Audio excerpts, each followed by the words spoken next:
think that Dallas is basically a very racist city. I think that Dallas is a very anti-minority. Dallasites can look at it and say, you know, it's a cow town and all that. But there's a certain amount of respect that is given to all people in Fort Worth that I'm not sure is given to people in Dallas.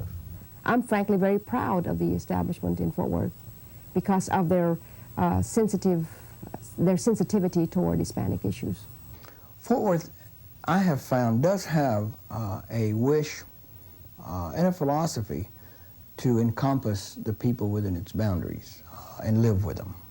In fact, we'll go to dances and to other fiestas in Fort Worth than in Dallas. I remember we used to say, well, we're spending money in Fort Worth rather than in Dallas, but we were treated better there.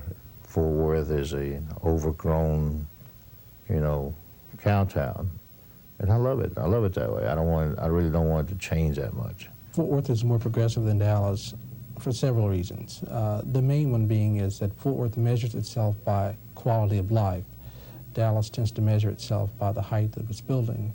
A good example that I would always use to describe Fort Worth is their freeway system. You can get in and off their freeways. They're so friendly, they let you get in. You try to get in on Central Expressway, you've had it. Fort Worth has been kind of a homely, very proud city, whereas Dallas is a very cold-blooded city. So, Dallas is cold, Dallas is interested in business, Dallas doesn't care as much as Dallas ought to care about individuals. I'm lucky to have been born in Dallas. I think there's a lot of opportunities in Dallas. I faced some discrimination, and still a lot of us face discrimination. Well, Dallas has always been an ultra-conservative city, conservative, very conservative, and only until recent years we've seen a little awakening of at least they beginning to see that we're here. There's no place like Dallas, good old Dallas, really.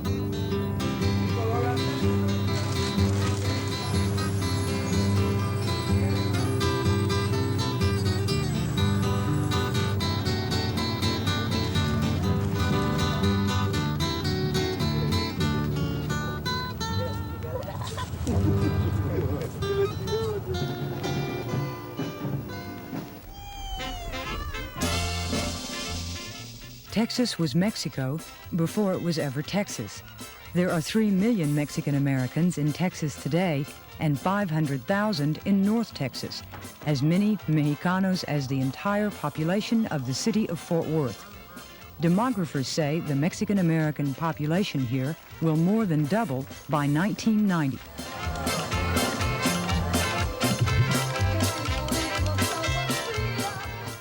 Amigos, acaban de escuchar a Julia Palma aquí en La Fabulosa Que. Faltan 19 minutos para que sean las 5.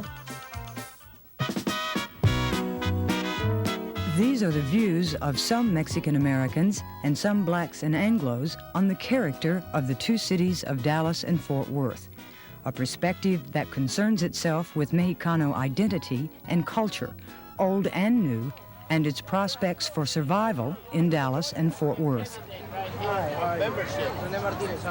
We are now grown up in the political process. We are now... This is also a program about local politics, an accounting of the Mexican-American struggle for political equity in Dallas and Fort Worth, as part of the history of the Mexican-American communities in one of the most politically conservative regions in Texas.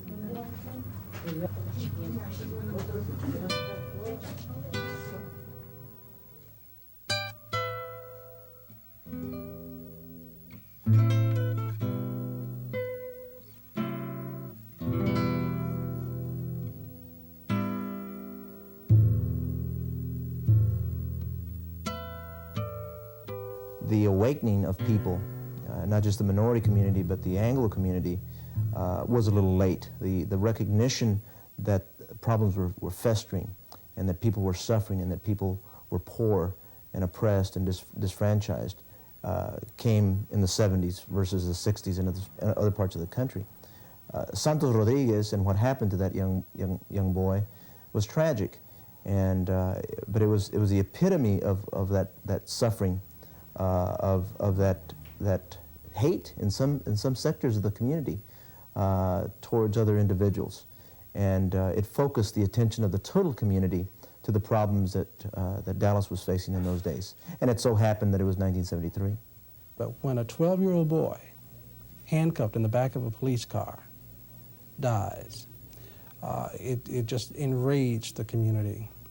And what happened with the riot, so to speak, which wasn't a riot at all, there were at least 3 motorcycles belonging to policemen which were set afire, and there were some windows broken downtown. But it resulted after a march to City Hall. I was there, and I think it was very scary, and to me, it was a riot. It also awakened the Anglo community to what we were saying, because there was a lot of people there. When you have 4,000 or 5,000 blacks and browns marching in downtown Dallas and busting a few windows afterwards, it kind of draws the attention of the establishment. The Santos Rodriguez case had meaning on several fronts.